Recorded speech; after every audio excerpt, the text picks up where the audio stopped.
Hi friends, I'm Chuck and this is my beautiful bride Deb, and we have a request from Justin to talk about the dynamics of networks and their impact or implications on ministry. And today in this first video, because it's going to take a few videos to kind of flesh this out, and we're going to talk about why and what these networks are. And the reason why we're starting with why is because you're tempted to click out of this and go watch another video real quick as soon as we start talking about networks, So, but this is super important, all right? So hang in there with us.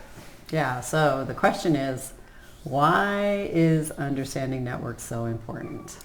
Yeah, I think especially if you're in any kind of leadership, making disciples, you're leading a church, you're leading Bible study groups, any kind of ministry where you're leading, you're going to be exposed to these three types of networks, and they're going to have pretty significant impact on your ministry, whether you know it or not, whether you like it or not.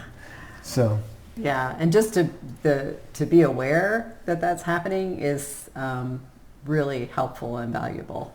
So to understand it and to realize, okay, this is what I'm dealing with, can kind of help you, just understand the impact that other people are having on those that you are attempting to disciple.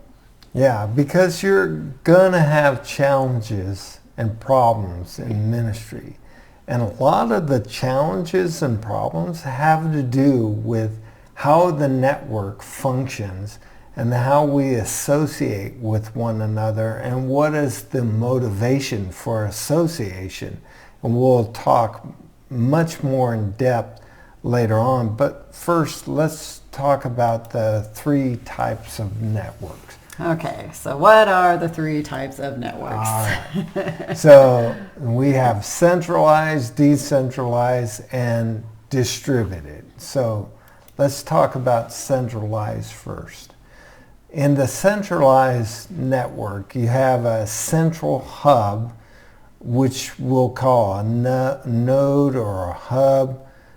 This is usually an individual or a very tight-knit team, and they're responsible for all decision making, for all resourcing. Everything comes to them. Everything revolves around them. Kind of a wagon wheel mentality. Yeah, it's kind of the buck stops here kind of thing.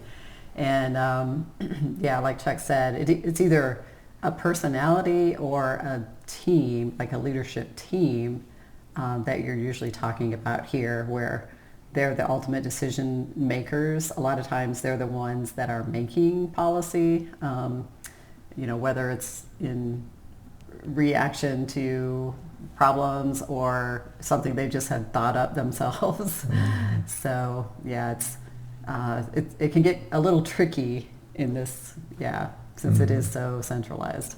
Yeah. And the next one is decentralized. Now, this is where you do have a central hub, but that central individual or team has delegated responsibility and authority to subordinate leaders. So that's what you see right here. We have more hubs that are making decisions, and they are distributing resources out to their individual networks, but it is a network of networks, so to speak, with vetted leadership. These leaders have been trained, they've been authorized, so to speak, to act on behalf of the centralized element, whether that's a team or an individual. Mm-hmm. All right? And then the last is distributed. And this is actually a very clean looking distributed network, because in actuality these lines or connections or edges, as they call them in networks, these connectors would actually be going all over the place. It would be almost black with connectors. There's so many people or teams or churches relating to one another.